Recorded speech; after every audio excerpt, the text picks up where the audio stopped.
Hey everybody, welcome back to the Mobile Suit Technician. Glad to have you back. Today I'm working on the NZ-666 Kshatriya high grade.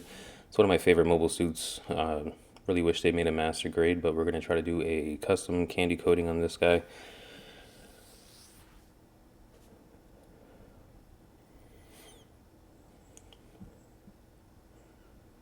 This video is sponsored now by Hobbies. I want to say a special thanks to them and Leo. Starting off, just note that this is pretty much for all pieces. Cut off the sprues and then taking a glass file, cleaning up the nubs.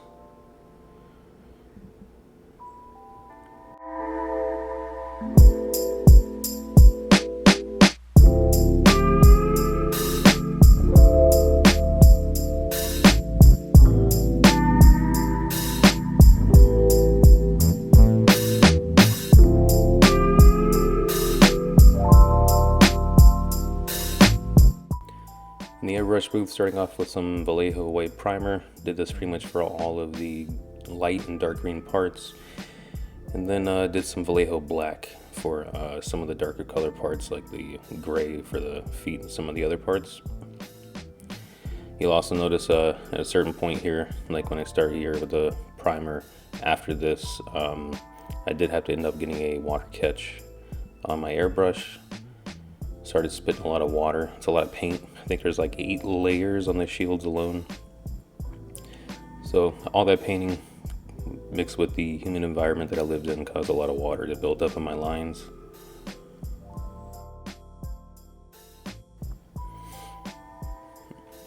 But for the candy coating, just started off with that primer and then try to come in with as glossy of a black that I had. I didn't have high gloss black. I think this is Tamiya semi-gloss, but it was enough to get the desired effect.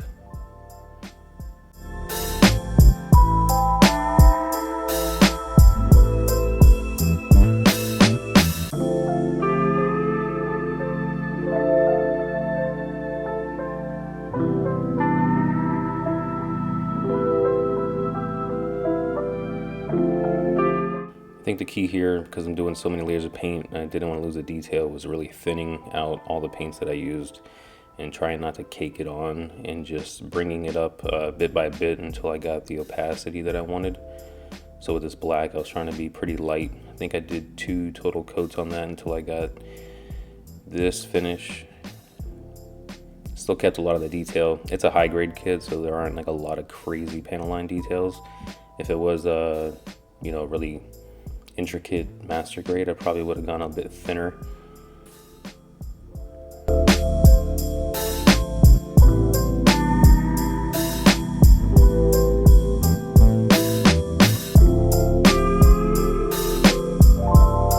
And then after the black, we're going to step it up with some Tamiya chrome silver.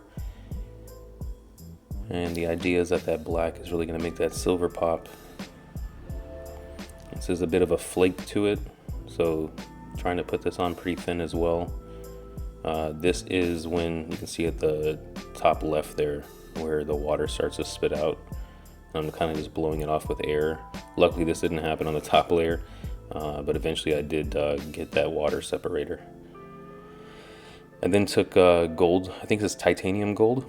I went on all of the panel lines and some of the recessed areas, so that way when I do spray my clear green, it adds some depth to the color and it's just not one monotone color. I was really trying to avoid that, which is why in some of the smaller pieces I did pre-shading techniques, and on the shields I did this gold technique. It's actually a pretty cool effect. I think if I were to ever put anything silver again, I'd probably do this technique for like the top coat. It's got a real cool look to it when it's done.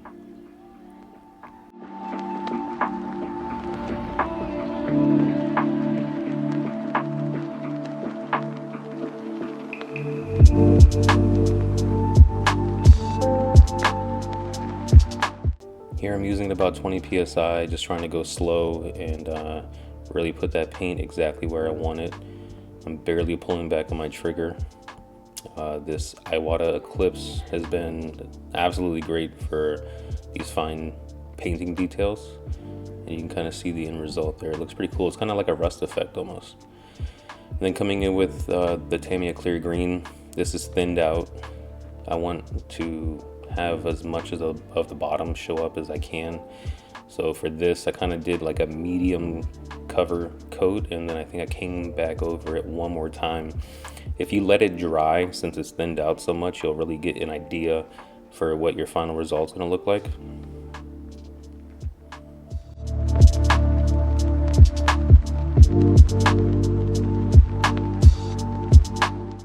So I just kept with this, and I think around here is when you'll start to notice the water separator on the bottom of my airbrush soon, because even with this clear green, I was still spitting some water here and there. But that's about 2 coats. I think here I let it dry, and I saw that there were some areas where too much of the gold was popping through or too much of the silver, and I wanted it to look pretty much uniform. There's the water separator there. Going over with clear, I did 2 very heavy coats and then 2 medium to light coats. I really wanted the shields to pop out, and I think that caking up all that acrylic clear adds a lot of depth to the color.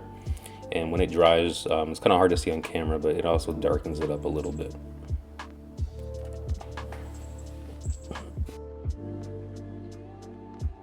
This is the Vallejo black for some of the other parts.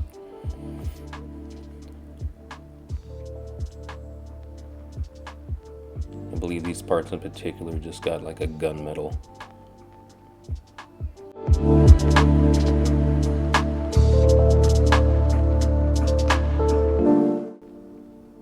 This is a gold, so pretty much anything in yellow got gold. I forget if this was titanium gold. I'll put it on the screen. I believe I used white primer on this though.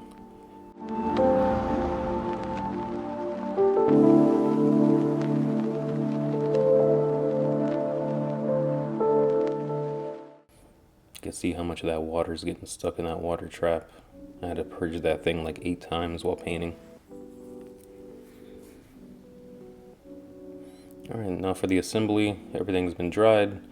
A lot of the assembly stages got a little bit difficult because some of the parts, especially when you're doing like a candy coating with so many layers, if you put it on something that needs to be inserted into something else or something that needs to pivot, it's usually a tight fit because you have so many layers of paint. So it was a little bit slow going in that sense, but for the most part, everything went together real well.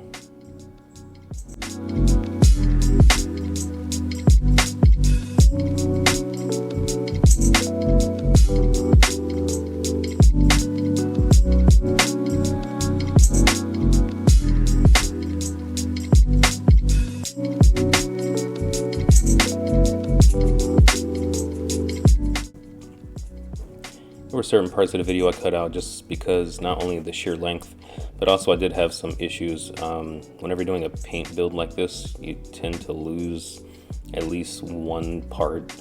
So for the right arm, I did lose one of the elbow joints. So for the arm construction, I did skip that. It'd be several minutes of me just trying to troubleshoot that and fix it.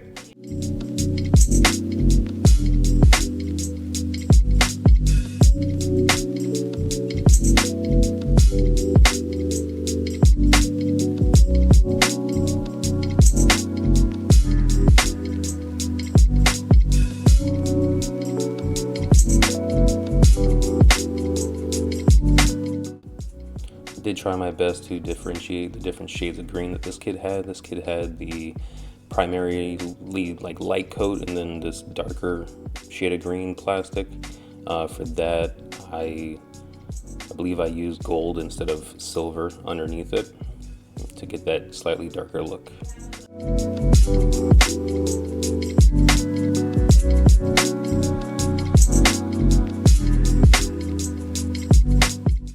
This is a real good example of what I meant by painted parts sometimes hard to go together.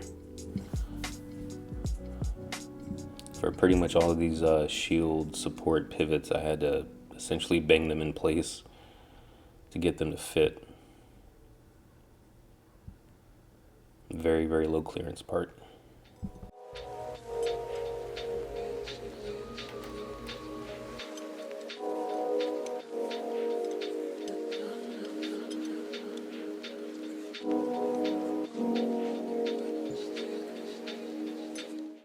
Definitely recommend gloves if you're going to be doing high gloss parts. If you're working with a partner hand for a good while, the oils of your fingers are going to cause it to dull quite a bit. And you'll see this is one of the arms I was having trouble with. There's a part missing.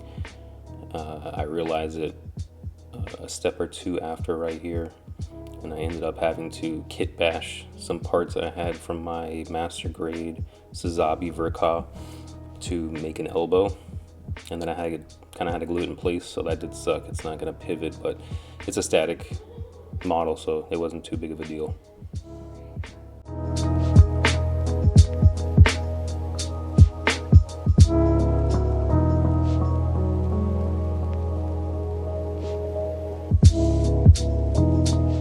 Starting to put the legs together, starting with the feet. These went together very easily. Not a lot to them. It's really a shame that this kit doesn't come in a master grade. I would love a master grade Verka of the Kshatriya. That'd be like a dream kit. There are some pretty awesome third-party ones you can get on eBay, but you're gonna spend like 300 bucks.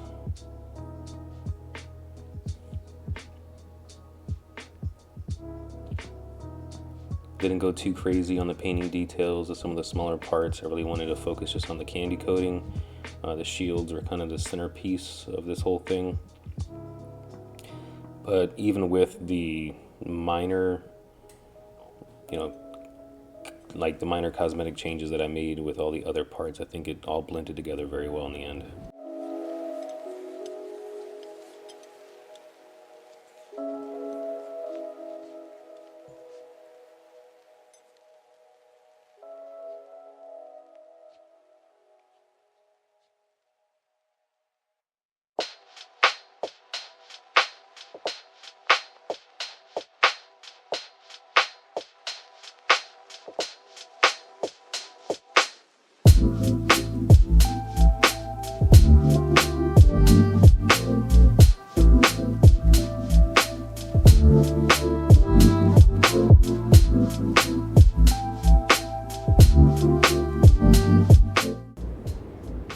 Start to pop the legs on. It's actually a pretty good fit. Everything is a bit loose in the joints when you get the shields on. It's kind of wobbly, but for the most part, if you put it on a stand like I did, it doesn't flop around too bad. I can say for sure that these shield joints here are very, very strong.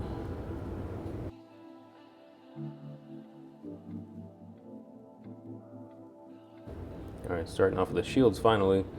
I will say, because I know that you're going to notice it soon, when it comes to the funnels that go into the interior of these shields, I ended up not painting them at all. And I did that because I felt like if I had too much of that candy green on the inside, all that color would kind of collide with one another and blend together. So I like that the semi-gloss mint light green kind of color of the funnels already kind of broke it up, and it didn't just look like a bunch of green on top of a bunch more green. I liked it that way. Hopefully you guys agree, but I didn't end up painting them. I thought it looked good just like that.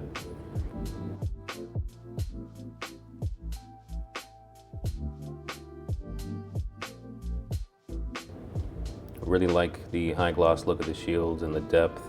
I like that the gold still shows through in all of the panel lines and some of the dips and the recessed lines and all the concave lines. Did end up gluing those sabers in. And with that, it is time for the reveal.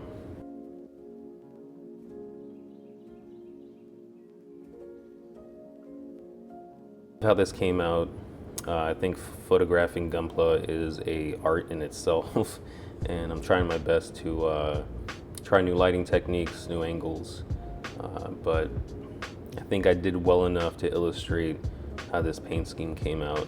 I think it looks awesome. Very pleased with how it came out. This build I did donate to Goat Hobbies, their Davie location. They sell Gunpla now.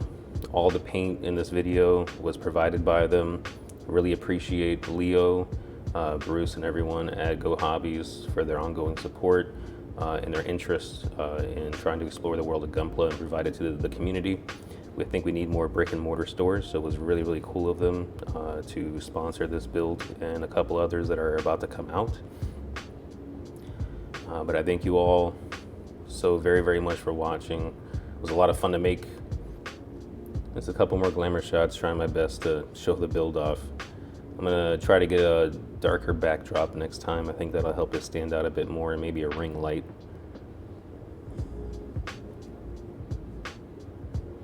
But I was really surprised with the posability. I think it came out great.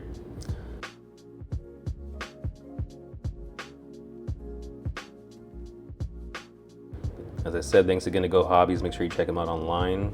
They have a lot of RC stuff, and now that they're selling Gunpla, you can go in there and check it out in person and see the Kshatriya and my Sazabi build in. Thanks so very much for watching. Until next time. I'm the mobile suit technician, building dreams, no